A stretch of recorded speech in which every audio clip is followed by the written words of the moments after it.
hai đôi bàn chi mà nô chỉ ra nực nông lục ní rồi cho mục từ nâng chấm nọt bành hà chỉ vật tràn nó lại nó hơi ta thuaอย่างน้าดำไม่เอาชีวิตเนี่ยมีนเพียบโจกใจหนึ่งมีนสิกระไดสอกเต้นเนาะ ta này thuaอย่างน้าดำไม่เอาชีวิตมีนเพียบเรื่องหมองในเหรันวัดเท่าเนาะให้ตาเนี่ยกรองเนี่ยมาชมนางเนี่ยมีนกินมีนพนัดกำเนิดข้อขึ้นอย่างได้มาได้เนาะดับเบิลรอกดำนองสายเตียงนี้สมตามนาสดับการวิธีชีวิตจีนึงเลยได้เพื่อการวิเพียษาหนึ่งสายประตูในริ่งรถไงสายหนึ่งทั้งไงติดจะปีมองดอกปีดอกมองมุ้ยทั้งไงตรองหนึ่งสถานีวิจุตเลริตนีพนมปิงหนึ่งสถานีวิจุกล้องเซมเรียบ FM 102.5 เมกะเฮิรตซ์การวิธีนี้นักน้อมในโลกอัมไซมอราความตรการผลิตโดยสถาบันเฮรันวัตถุอันตรจิตออยโกเกรดินวิจิสถานอภิวัตวิสัยมิโครเฮรันวัตถุกัมพูชีหนึ่งองค์การการนาฟันอันตรจิตจะริงรอไข่ลูกเนนึงมีโอกาสชนะในรางวัลพิเศษปีการวิธีส้มกำผลิตตามนาสดับการวิธีชีวิตนึงเลยว่าเอาชีวิตกันตายโปรซาลา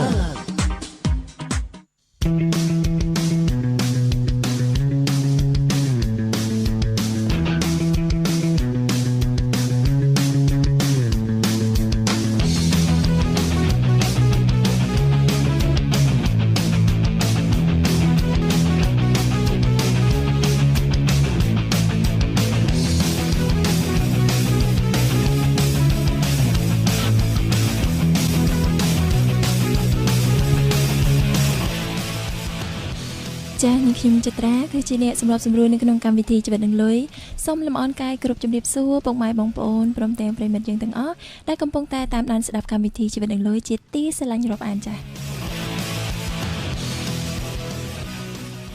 ចា៎កម្មវិធីជីវិតនឹងលុយគឺជាកម្មវិធីដ៏ពិសេសមួយដែលមិនធ្លាប់មានពីមុនមកទេនៅក្នុងប្រជាជាតិកម្ពុជាចា៎កម្មវិធីនេះដាក់ផងដែរគឺត្រូវបានបង្កើតឡើងដោយលោកអមសេងបូរ៉ាដែលលោកគឺជាប្រធានមជ្ឈមណ្ឌលអភិវឌ្ឍគណនេយ្យនិងសហគ្រិនអាស៊ី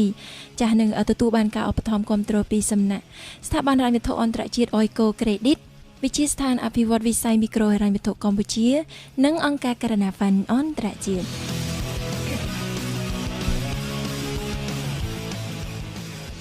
ចា៎សម្រាប់កម្មវិធីជីវិតនឹងលុយនឹងមានផ្សាយជូននៅរៀងរាល់ថ្ងៃសៅរ៍និងថ្ងៃអាទិត្យចាប់ពីវេលាម៉ោង 12 ដល់ម៉ោង 1 ថ្ងៃត្រង់នៅស្ថានីយ៍វិទ្យុទន្លេ FM 102.5 មេហ្គាហឺតចា៎ប្រិយមិត្តរបស់យើងអាចទូរស័ព្ទចូលរួមនៅក្នុងកម្មវិធីបានដោយមិនមានអស់ប្រាក់អស់លុយអស់កាក់ពីទូរស័ព្ទដៃយើងនេះទេចា៎តាមរយៈខ្សែទូរស័ព្ទរបស់យើងគឺមាន3ប្រព័ន្ធទី1គឺមានលេខ017 999 126ចា៎070 99 10.25 និងប្រព័ន្ធទូរស័ព្ទរបស់យើងមួយខ្សែទៀតគឺមានលេខ097 61 53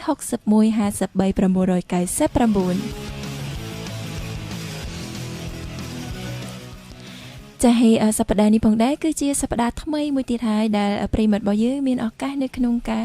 ចូលរួមជាមតិយោបល់ក៏ដូចជាអាចសិក្សានៅអ្វីដែលថ្មីតាមរយៈកម្មវិធីរបស់យើងចា៎ហើយពេលវេលាថ្មនេះខ្ញុំជឿជាក់ថាប្រិមិត្តរបស់យើងប្រហែលជាកំពុងតែស្រស់ស្រូបអាហារថ្ងៃត្រង់ដ៏មានឱជារសជាមួយនឹងក្រុមគ្រួសារក៏ដូចជាមិត្តភ័ក្តិផងដែរចា៎ហើយក៏មានប្រិមិត្តមួយចំនួនទៀតនឹងកំពុងតែមានភាពមមាញឹកជាមួយនឹងការប្រកបកិច្ចការងារផ្សេងៗក៏ដូចជាមុខរបររកស៊ីដែរចា៎ហើយដល់ឡែកថ្ងៃនេះប្រហែលជាបងប្អូនយើងគាត់មានអារម្មណ៍ថាអូហេតុអីពិធីការនេះចត្រាថ្ងៃហ្នឹងឡាយតែម្នាក់ឯងអញ្ចឹងបាត់កញ្ញានេះទៅណាចា៎ជាការពិតណាថ្ងៃនេះកញ្ញានេះគាត់មានភាពមមាញឹកបន្តិចប៉ុន្តែគាត់នឹងនៅមកចូលរួមនៅក្នុងកម្មវិធីយើងដដែលទេគ្រាន់តែថ្ងៃនេះរៀងយឺតបន្តិចដោយសារតែគាត់រៀងមានតរៈនៅក្នុងកន្លែងធ្វើការណាចា៎ហើយសង្ឃឹមថាប្រិយមិត្តរបស់យើងមិនប្រកាន់នោះទេចា៎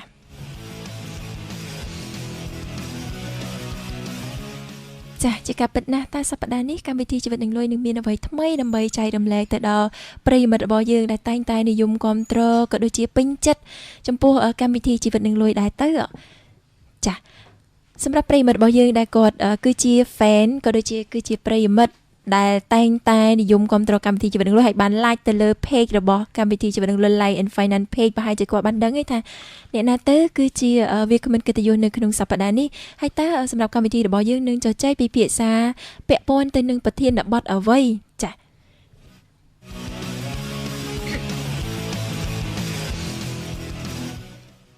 ចា៎សម្រាប់ប្រធានបទរបស់កម្មវិធីជីវិតនឹងលុយនៅថ្ងៃនេះគឺពាក់ព័ន្ធជាមួយនឹងរបៀបនៅក្នុងការបង្កើតអាជីវកម្មដោយប្រើប្រាស់ដើមទុនតិច ចាដែលនៅក្នុងនោះគឺពីកម្មវិធីបានមានវត្តមានពីសំណាក់វាគ្មិនកិត្តិយសរបស់យើងមួយរូបទៀតហើយ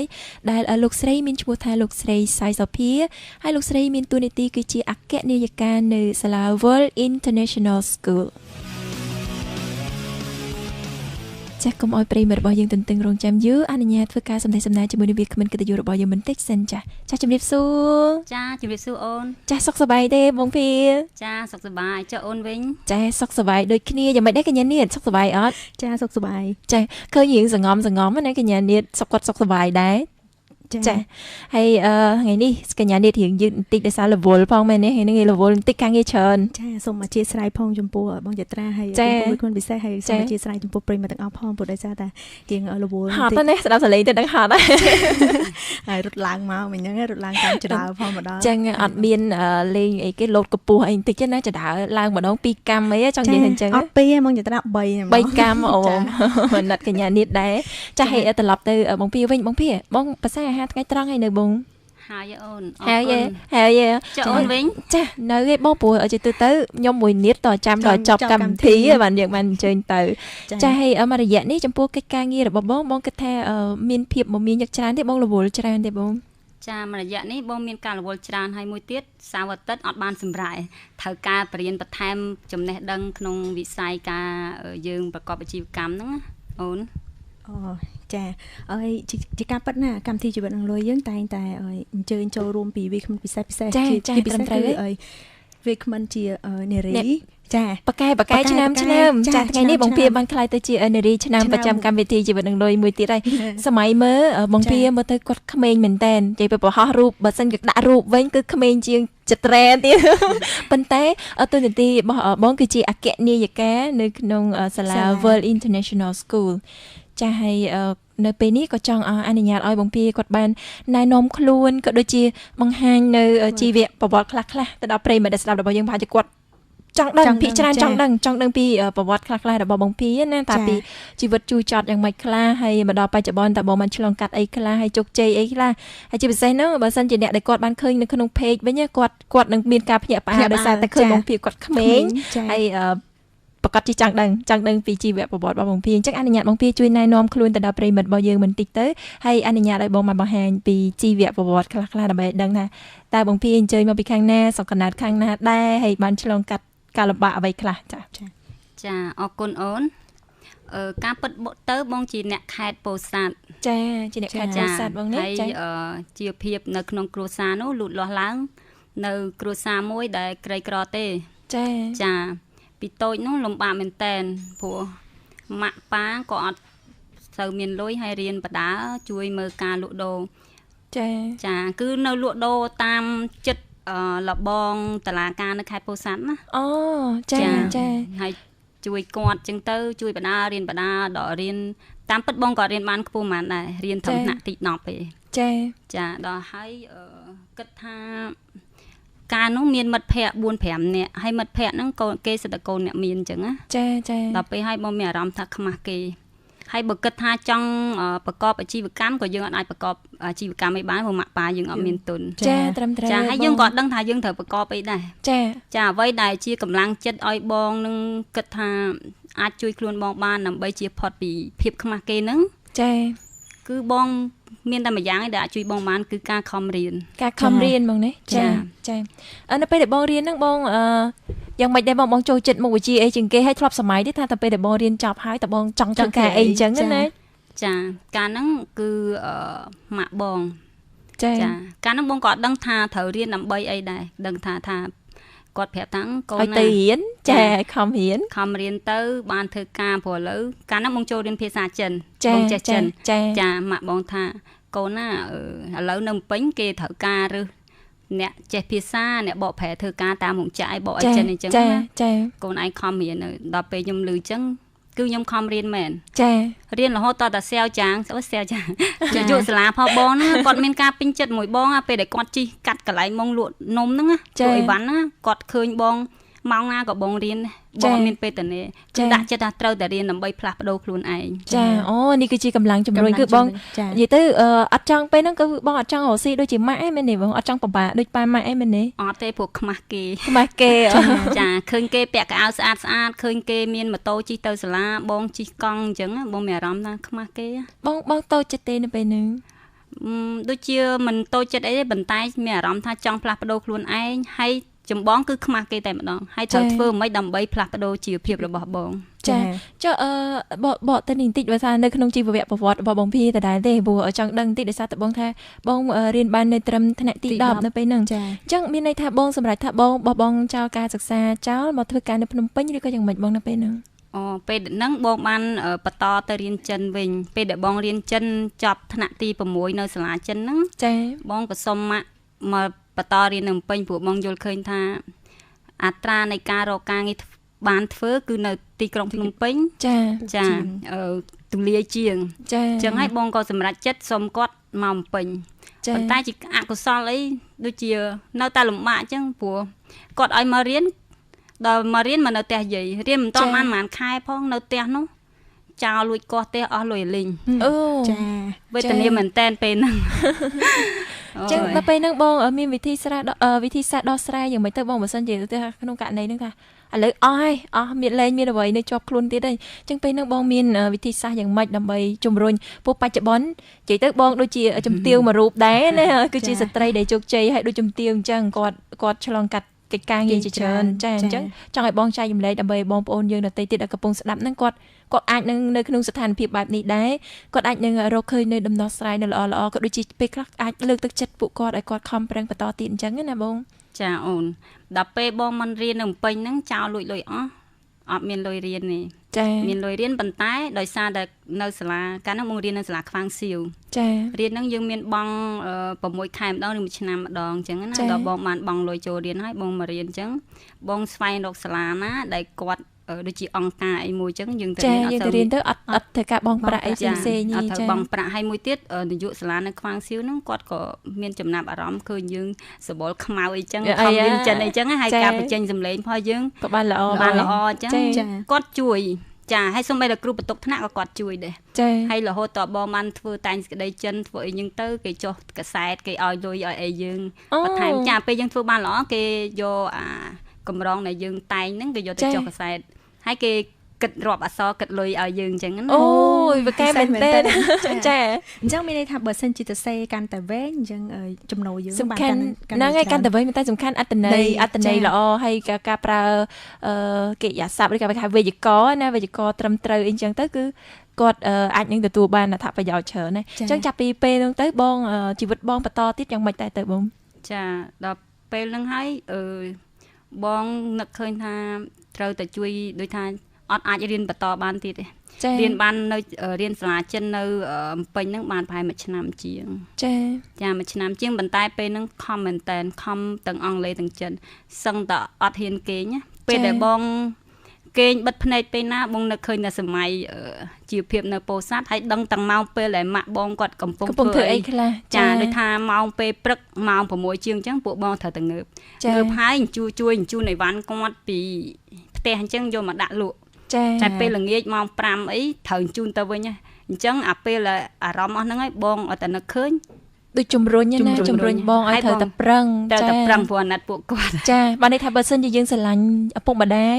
យើងយល់ពីទឹកចិត្តរបស់គាត់យើងមិនគួរណាបំផ្លាញអាពេលវេលាដែលយើងមានណាយើងត្រូវតែប្រឹងដើម្បីពួកគាត់ដែរដើម្បីភាពរីកចម្រើនទៅយើងអាច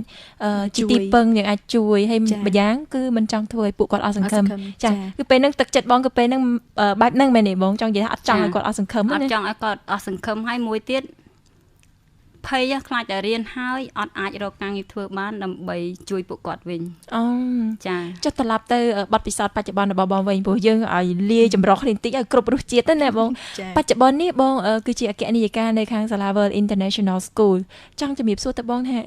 អាជីវកម្មនេះគឺជាអាជីវកម្មទី1របស់បងការចាប់ផ្ដើមរកស៊ីដំបូងរបស់បងឬមួយក៏យ៉ាងណាដែរអត់ទេនេះចូលទី3ទី4ឯអូទី3ទី4ចុះបងអាចចែករំលែកទី1គឺជាអីទៅបងចាប់ដើមរកស៊ីចេះរកស៊ីតាំងពីពេលណាអាយុប្រហែលដែរអញ្ចឹងណាបងចាប់ដើមអាជីវកម្មហ្នឹងនៅពេលបងអាយុបាន 25ឆ្នាំ 75 ឆ្នាំចា ពេលដែលបង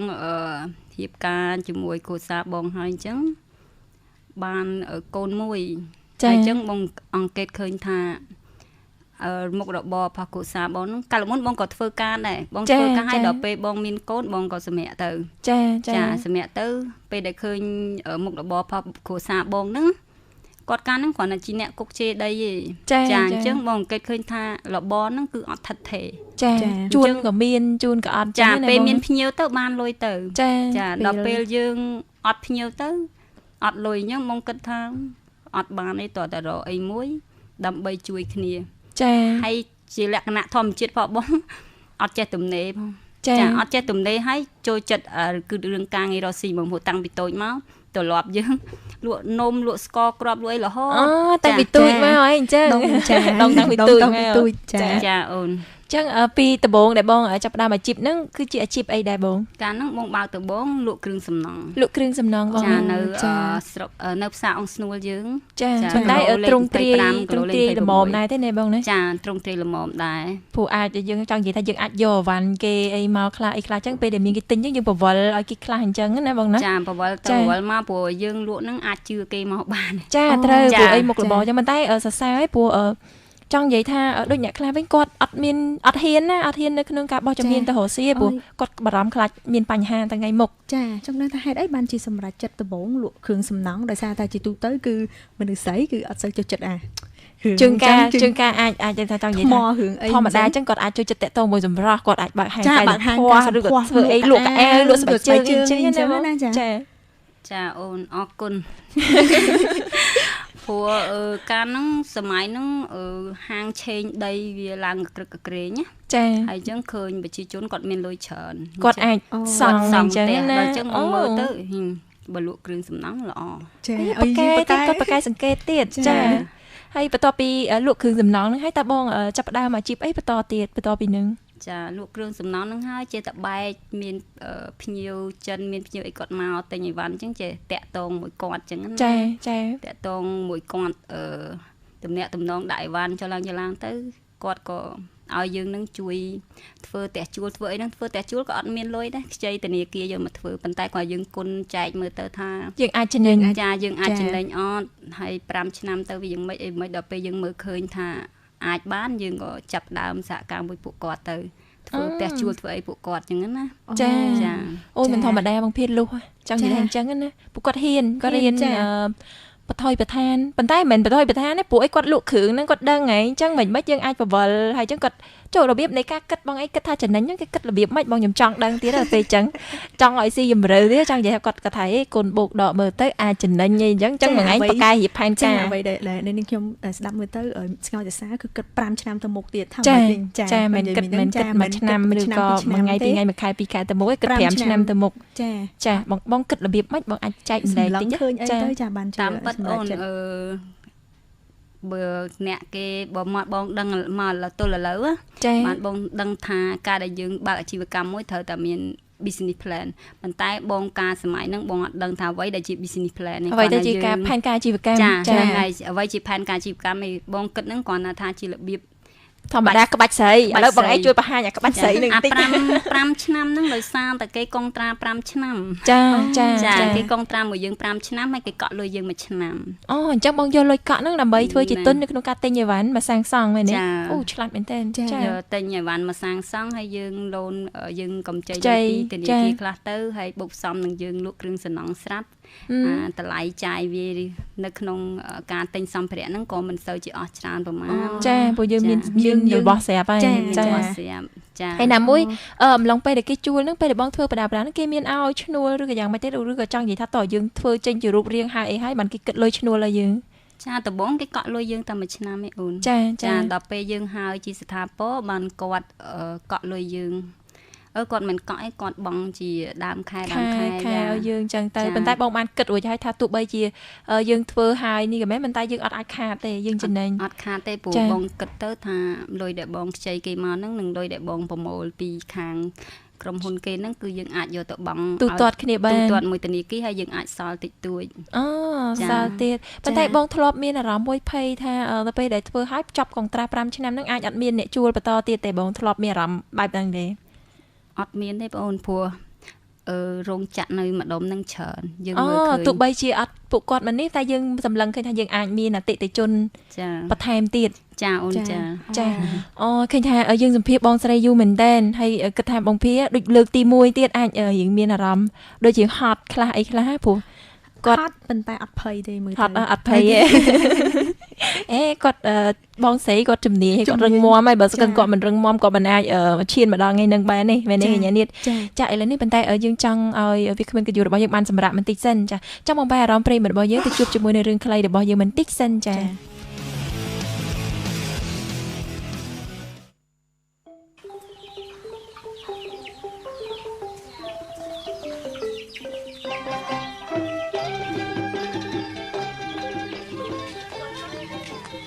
កូនកាអើយកូនកាភ្លឺហើយណែឆាប់ភ្ញាក់ឡើងប្រញាប់រៀបចំខ្លួនទៅរៀនណាកូនជីកូននេះទមួកមែនតែនហើយនេះចាស់ម៉ែកូនដឹងហើយសុំអោបម៉ែមួយសិនម៉ែគួរឲ្យស្រឡាញ់ណាស់នេះ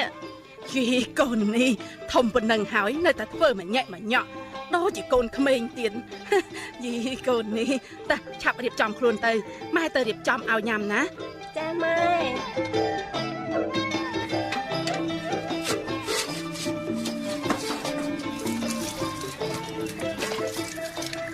ម៉ែវាថ្ងៃនេះបានអីហូបខ្លះហ្នឹងហើយថ្ងៃនេះបានដាំបបរសជាមួយនឹងត្រីងៀតមានឆៃពៅដែរព្រោះខ្ញុំនឹកឃើញថាពុកវានេះមិនស្រួលខ្លួនដោយសារតែត្រូវទឹកភ្លៀងកាលពីម្សិលមិញនេះអរគុណហើយណាម៉ែវាហើយចុះកូនកាអត់តរៀបចំខ្លួនរួចទេអីស្មានណែចាពុកម៉ែកូនរៀបចំខ្លួនរួចហើយមកហូបអីឈ្ងុយមែននេះឆ្ងាញ់ដល់ហើយណែកូននេះណែឆាប់ទៅលាងដៃសិនទៅកូនភ្លក់តែបន្តិចក៏មិនបានដែរស្អីម៉ែឆាប់ទៅលាងដៃសិនទៅប្រយ័ត្នត្រូវផោះម៉ែឯងទៀតទៅណែពុកសុំប្រាប់ថាពុកអត់ជួយទេចាពុកដឹងហើយ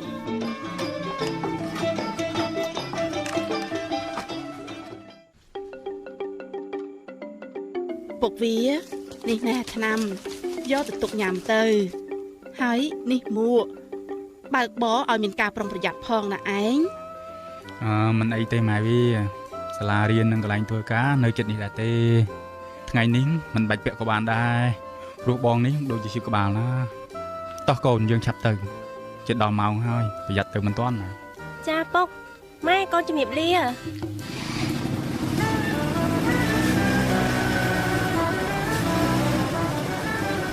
ជីពុកវិញនេះ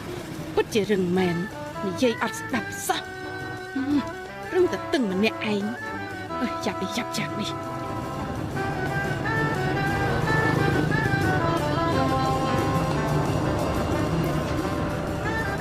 ពុកកូនជំរាបលាសិនហើយចាំបាយថ្ងៃត្រង់ចាំពុកមកទទួលកូនណាចាពុក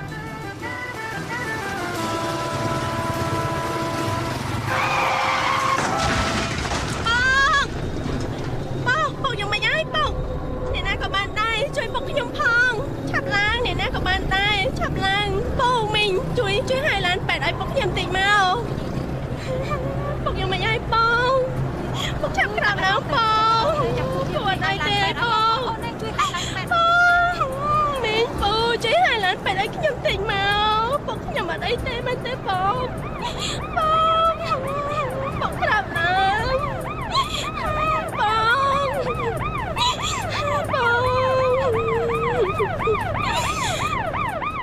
មួយខែក្រោយមកម៉ែតើកូនអាចចូលទៅខាងក្នុងបានទេម៉ែបានតើកូនម៉ែតើម៉ែកំពុងតែនឹកពុកម៉ែនេះពុកឯងគាត់ចាក់ចេញពីពួកយើងទៅលឿនពេកអញ្ចឹង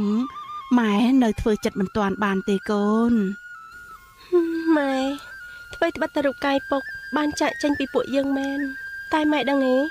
ពុក គាត់គឺជាមនុស្សល្អហើយអំពើល្អរបស់គាត់នឹងស្ថិតនៅក្នុងចិត្តពួកកូននិងម៉ែរហូតណាម៉ែមែនហើយកូនមែនហើយកនិកាម៉ែមានរឿងចង់និយាយជាមួយកូនបន្តិចចាម៉ែមានរឿងអីទៅម៉ែគ្រួសាររបស់យើងកន្លងមកគឺពឹងផ្អែកទាំងស្រុងទៅលើពុករបស់កូនយើងមិនមានប្រភពចំណូលអ្វីផ្សេងក្រៅពីនេះទៀតនោះទេចំណែកម៉ែវិញរៀនក៏មិនបានជ្រៅជ្រះម៉ែមិនចេះធ្វើអ្វីផ្សេងក្រៅតែពីធ្វើម្ហូបដែរណាកូនលុយដែលពុកកូនបន្សល់ទុកឲ្យពួកយើងក៏មិនអាចចាយបានយូរអង្វែងដែរម៉ែចង់ធ្វើបាយម្ហូបលក់ក្រែងបានចំណូលខ្លះគ្រាន់ផ្គត់ផ្គង់គ្រួសារយើងចាស់ម៉ែកូនមិនចំទាស់ពីកំណត់របស់ម៉ែទេយើងអាចលក់បាយម្ហូបផងចិញ្ចឹមជ្រូកផងក៏បានដែរម៉ែតែការចាប់ផ្ដើមដំបូងអញ្ចឹងកូនគិតថាយើងអាចចាប់ផ្ដើមពីទ្រង់ទ្រាយតូចសិនណាម៉ែយើងអាចនិយាយបានថាវាជាការសាកល្បងមុខរបរជាលើកទី1ក៏បានដែរមែនហើយម៉ែក៏គិតអញ្ចឹងដែរចំពោះទីតាំងម៉ែចង់ឆ្នៃធ្វើរោងតូចមួយនៅក្បែរដើមស្វាយខាងមុខផ្ទះព្រោះវាមានម្លប់ត្រជាក់ល្អណាស់ចាស់ម៉ែកូនគាំទ្រល្អតាម៉ែម៉ែចាំបន្តិចណាហួចកូនឯងទៅណានឹងចាម៉ែគឺកូនណាទៅយកกระดาษហើយនឹងបិចយកមកកត់ត្រាណាម៉ែពួកយើងត្រូវកត់ត្រានៅអ្វីដែលពួកយើងបានគិតដើម្បីឲ្យដឹងថាតើអ្វីខ្លះដែលយើងគួរធ្វើមួយណាសំខាន់គួរធ្វើមុនហើយមួយណានឹងបន្ទាប់ហើយមួយណានឹងក្រោយគេម្យ៉ាងទៀតណាម៉ែយើងត្រូវដឹងថាអ្វីដែលយើងធ្វើរួចស្អីខ្លះទៀតដែលយើងមិនទាន់បានធ្វើជៀសវាងការភ្លេចណាម៉ែអញ្ចឹងឆាប់កត់ចូលទៅណាកូន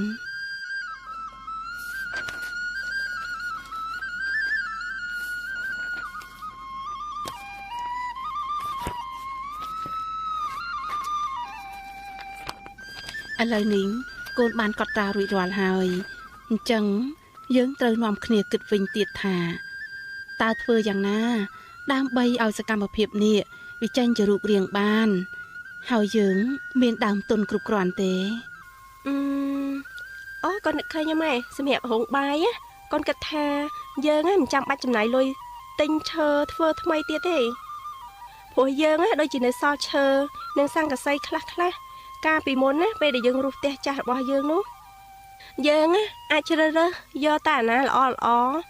ហើយអាចប្រើការបានយកមកច្នៃហើយចំណែកអ្វីដែលនៅខ្វះខាតប្រហែលទៀតណាចាំយើងទិញបន្ថែមពេលតនេពីការសិក្សាក៏នឹងមកជួយម៉ែរៀបចំធ្វើម្ហូបនិងជួយលក់ដូរម៉ែណាម៉ែកូនណាជឿជាក់ថាម៉ែប្រកាសជាអាចធ្វើបានទោះបីជាគ្មានពុកក៏ដោយម៉ែនេះម៉ែសម្រាប់កូនណាម៉ែគឺជាមនុស្សដែលរឹងមាំបំផុតម៉ែកុំបារម្ភមិនប្រកាសថាតតែមនុស្សដែលមានចំណេះដឹងខ្ពង់ខ្ពស់ទើបអាចប្រកបមុខរបររកស៊ី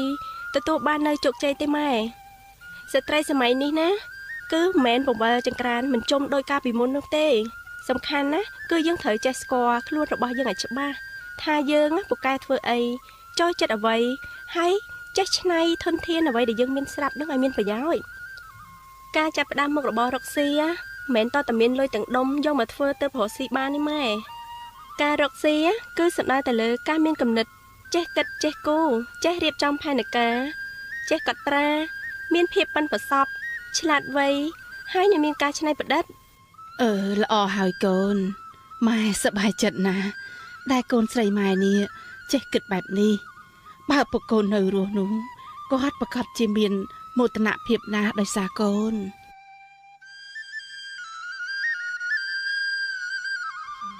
6ខែកន្លងផុតទៅមីងមីងសុំថែបាយសមួយទៀតមកមីងចាណែកូនកាកូនឯងយកបាយសឲ្យភ្ញៀវតុកលេខ3មួយទៅណាកូនចាម៉ែនៅកន្លែងនេះអ្នកលក់ក៏ធ្វើម្ហូបឆ្ងាញ់ណាស់មែនហើយមិនត្រឹមតែឆ្ងាញ់ទេមានអនាម័យហើយតម្លៃសមរម្យទៀតអូផៃអើយឥឡូវភ្ញៀវច្រើនណាស់ណណែល្មមគិតគូបរិយហាងហើយចាកំពុងតែគិតហើយបងចាមីងខ្ញុំហើយនឹងម៉ែកំពុងតែគិតគូហើយហ ហើយក៏បានហៅជាងឲ្យគេមកជួយមើលផងដែរនៅចាំតែថ្ងៃជាងគេមកធ្វើទេមីង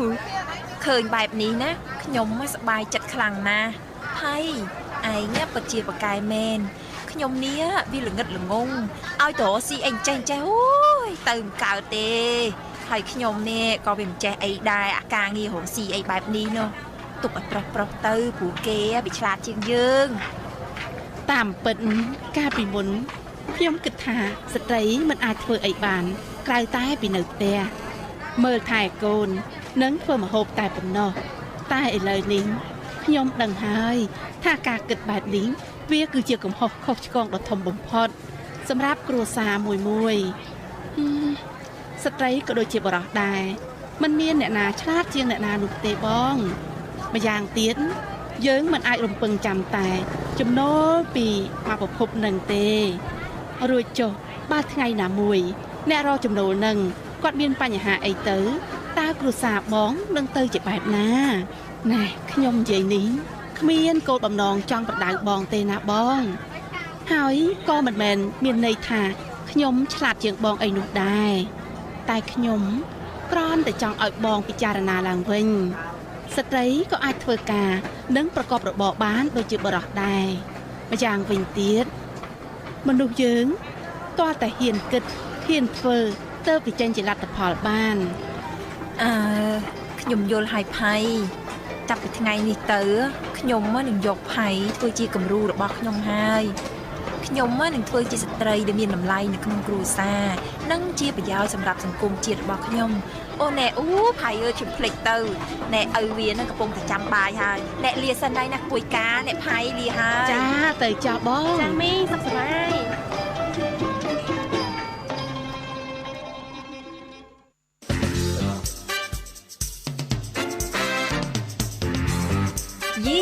លុយរបស់គេមែនស្ដាប់បានចំណេះហើយថានឹងបានរង្វាន់ទៀតសូមទូរស័ព្ទមកលេខ017 999 126 070 99 10 25 097 61 53 999នៅក្នុងកម្មវិធីជីវិតនិងលុយរៀងរាល់ថ្ងៃសៅរ៍និងថ្ងៃអាទិត្យវេលាម៉ោង 12 ដល់ម៉ោង 1 ថ្ងៃត្រង់នៅក្នុងស្ថានីយ៍វិទ្យុទន្លេ FM 102.5 MHz ដើម្បីធ្វើឲ្យជីវិតកាន់តែប្រសើរឡើង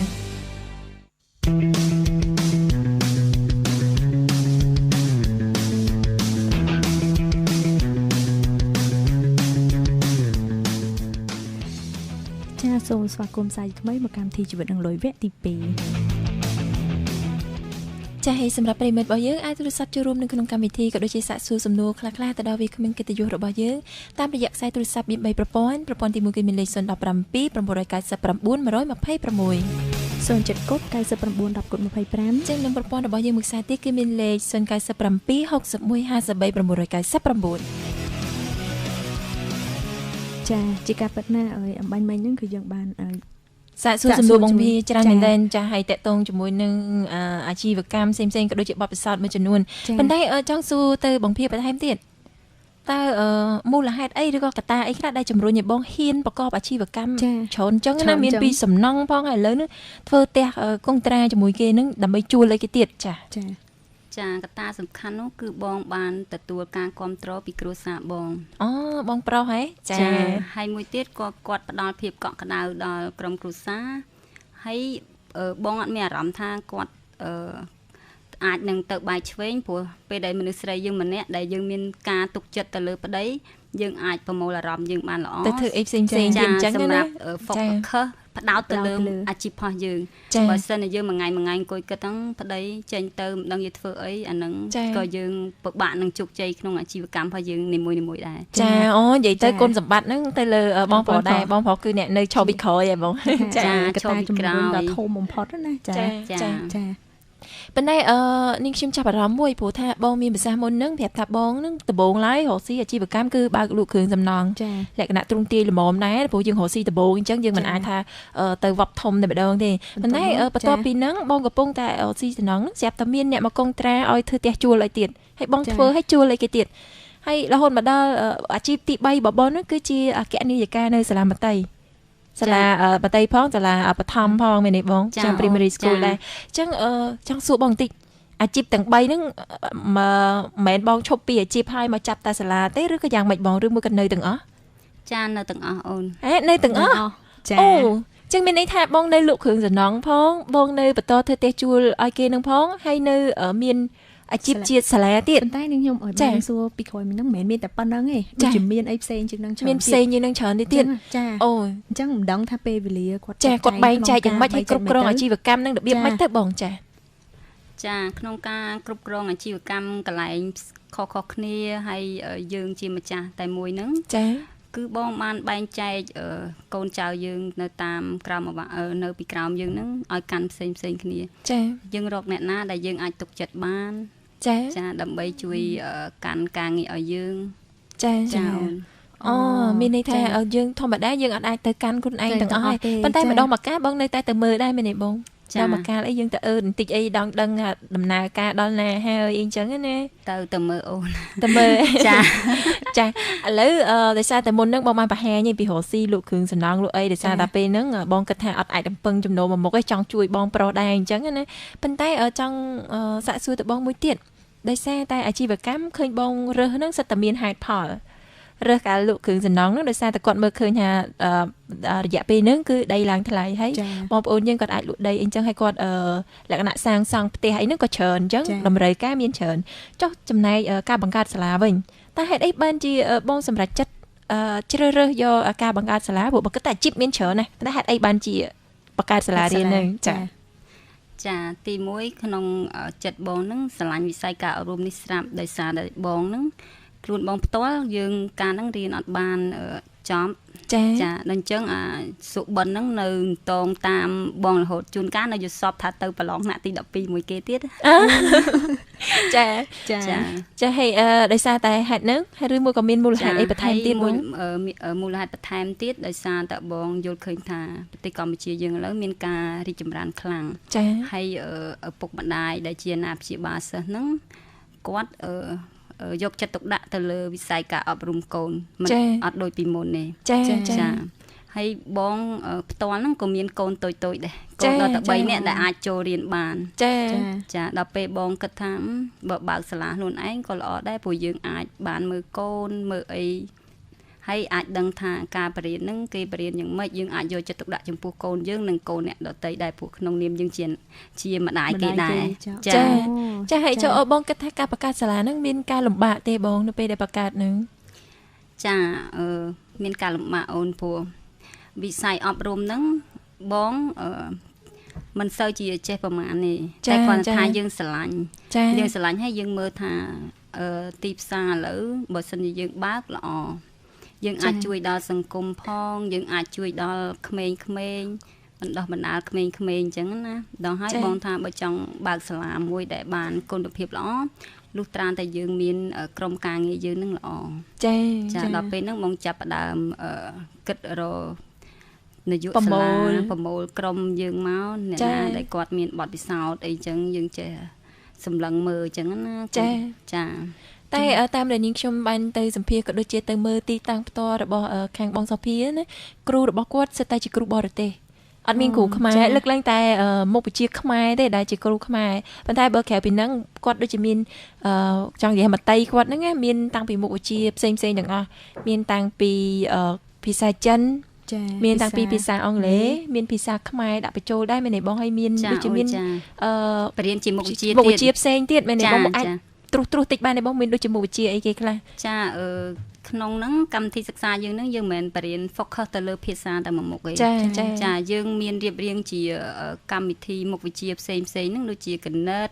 ភូមិវិទ្យារូបវិទ្យាជំនាញក្នុងការសរសេរជំនាញក្នុងការអានហើយដល់ពេលគាត់ឡើងទៅដល់ថ្នាក់ទី7ទៅយើងមានបរៀនគាត់ពីសេដ្ឋកិច្ចនិងគណនេយ្យបន្ថែមទៀតហើយមាន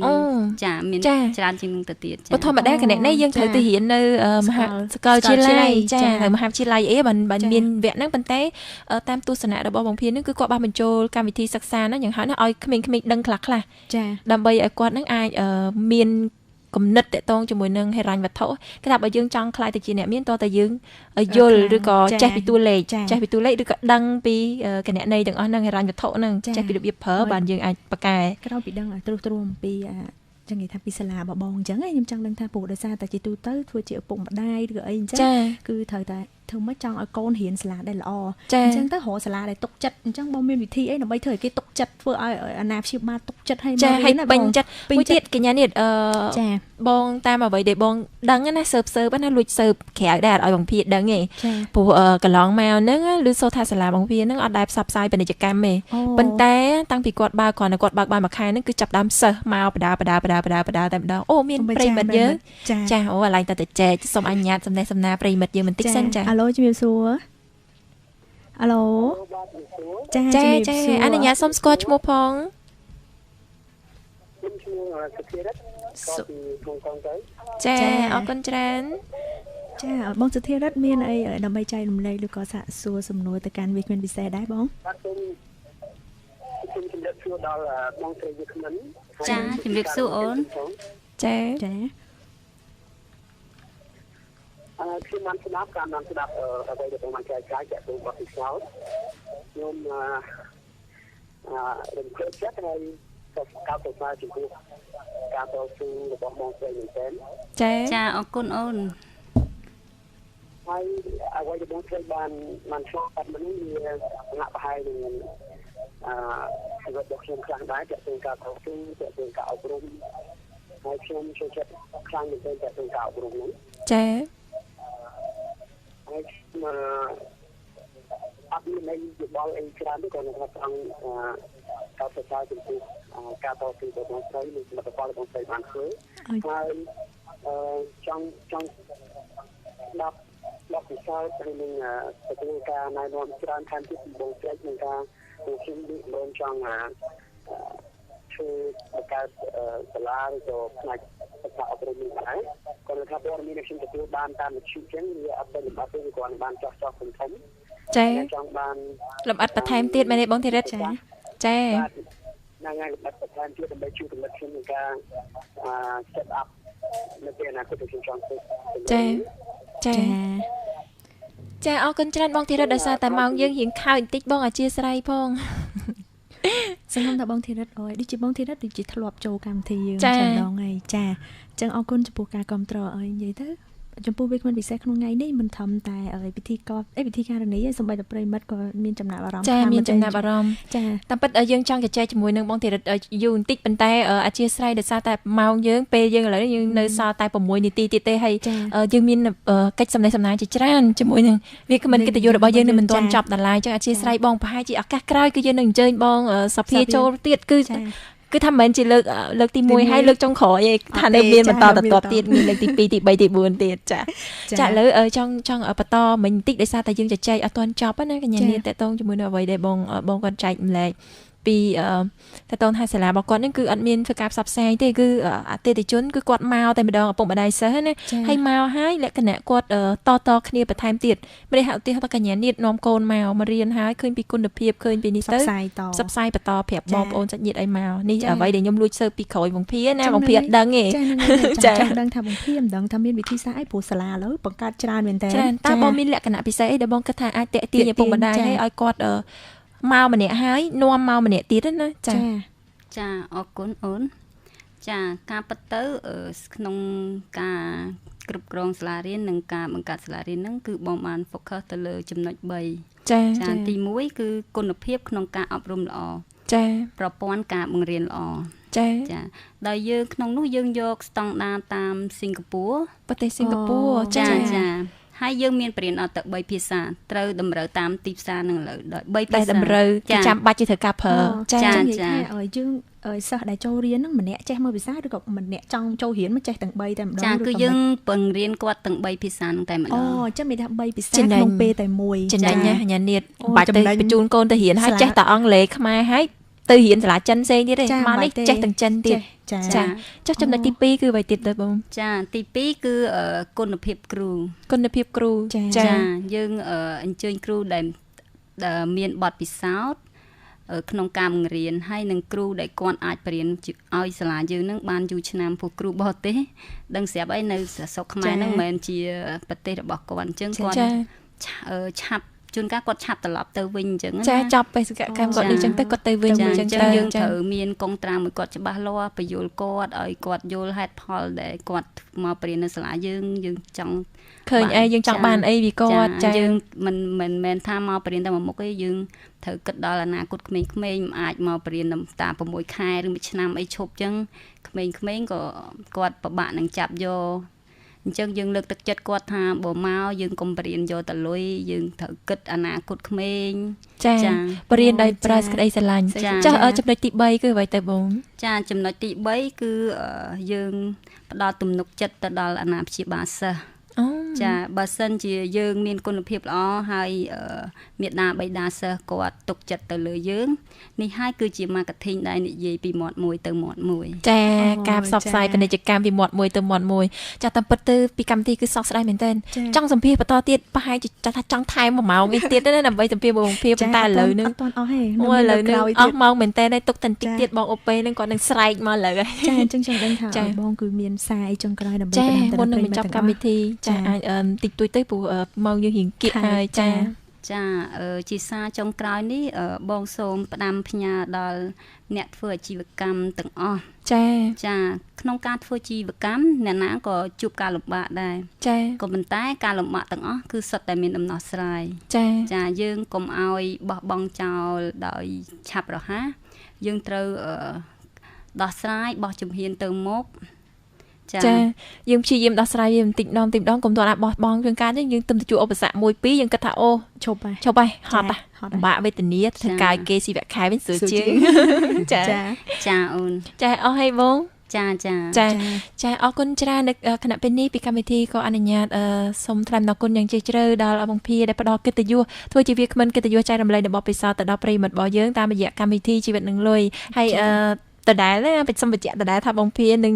សង្ឃឹមថាឱកាសក្រោយនឹងមានឱកាសឬក៏ផ្ដល់កិត្តិយសដល់កម្មវិធីចូលរួមភាសាទៀតបងចាដើម្បីចែករំលែកបានលម្អិតជាងនឹងបន្តទៀតចាហើយ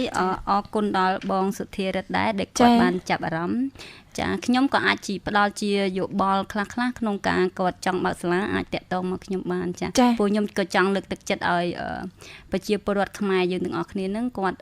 ចេះមានចិត្តចង់ធ្វើ businessចាមានចិត្តចង់ប្រកបអាជីវកម្មខ្លួនឯងចាជាពិសេសគឺទៅលើវិស័យអប់រំចាវិស័យអប់រំហើយមួយជាពិសេសទៅដល់ប្រិមិត្តនារីផងពោះជាទូទៅគឺនារីបែរគិតថាខ្លួនឯងទុនខ្សោយមិនអាចធ្វើឲ្យបានទេតែដូចជាបងស្រីចាសូមមើលគំរូបងសាពីចាគឺគាត់ខ្លាចជានារីដ៏ជោគជ័យក្នុងអាជីវកម្មមួយដែរហើយបែរក្មេងទៀតចាអរគុណអូនចាមុននឹងបញ្ចប់នៃកម្មវិធីនេះខ្ញុំក៏សូមអនុញ្ញាតប្រកាសទៅដល់ប្រិមិត្តរបស់យើងបណ្ដងទៀតទៅជាមួយកម្មវិធីខាងមជ្ឈមណ្ឌលអភិវឌ្ឍអគ្គនាយកនៃសហគ្រិនអាស៊ីហៅកាត់ថា CEO ដែលបង្កើតឡើងដោយលោកអមសេងបូរ៉ាហ្នឹងគឺនឹងរៀបចំធ្វើជាលក្ខណៈ training មួយស្ដីអំពីភាពជោគជ័យនិងគេហៅថាសន្តិភាពផ្លូវចិត្តដែលនៅក្នុងនោះគឺយើងនឹងមានការប្រមូលថវិកាមួយចំនួនពីវគ្គសិក្សាហ្នឹងគឺមានតម្លៃ$29និង$19ហើយចំពោះថវិកាហ្នឹងប្រមូលបានគឺ50%គាត់នឹងបរិច្ចាគទៅខាងមន្ទីរពេទ្យគុណធបុប្ផាហើយនឹងមួយទៀតគឺជួយដល់កម្មវិធីជីវិតនឹងលុយយើងដើម្បីយើងដំណើរការតទៅមុខទៀតដូច្នេះសម្រាប់ប្រិយមិត្តបើសិនជាចង់ចូលរួមនៅក្នុងវគ្គសិក្ខាសាលាក៏ដូចជាវគ្គបណ្ដុះបណ្ដាលនោះអាចទូរស័ព្ទមកចុះឈ្មោះជាមួយនឹងខ្ញុំផ្ទាល់តាមរយៈលេខទូរស័ព្ទ081711185ចាចំនួនគឺមានកំណត់តែថា300នាក់យើងធ្វើកម្មវិធីនឹង300នាក់ហើយនៅថ្ងៃអាទិត្យទី27ខែ7ឆ្នាំ2014មិនខែហ្នឹងឯងម្លងខែមួយទៀតខែក្រោយណាចាសង្ឃឹមថាប្រិយមិត្តទាំងអស់នឹងចូលរួមដោយសារតែការចូលរួមនេះមិនត្រឹមបានចំណេះវិជ្ជាទេគឺថែមទាំងជួយរំលែកក្នុងសង្គមផងដែរជួយដល់សង្គមទាំងអស់គ្នាចាជួយដល់កុមារកម្ពុជាទាំងអស់គ្នាចាហើយឥឡូវនេះដោយសារតែពេលវេលារបស់យើងមករំកិលមកដល់ទីបញ្ចប់ទៅហើយតែមុននឹងបញ្ចប់នៃកម្មវិធីអនុញ្ញាតគ្រប់ជូនពរដល់ប្រិយមិត្តរបស់យើងសូមឲ្យរកទទួលទានមានសេចក្តីសុខសុវត្ថិភាពគ្រប់គ្នាជាពិសេសសូមឲ្យសុខភាពល្អទាំងអស់គ្នាចាប្រឆាំងពីជំងឺផ្សេងចាគណៈពេលនេះនាងខ្ញុំចត្រារួមជាមួយនឹងខ្ញុំបញ្ញានាថចារួមជាមួយនឹងវាគ្មិនកិត្តិយសរបស់យើងគឺបងភាសូមអរគុណសូមជម្រាបលាជួបគ្នានៅឱកាសក្រោយទៀតចា៎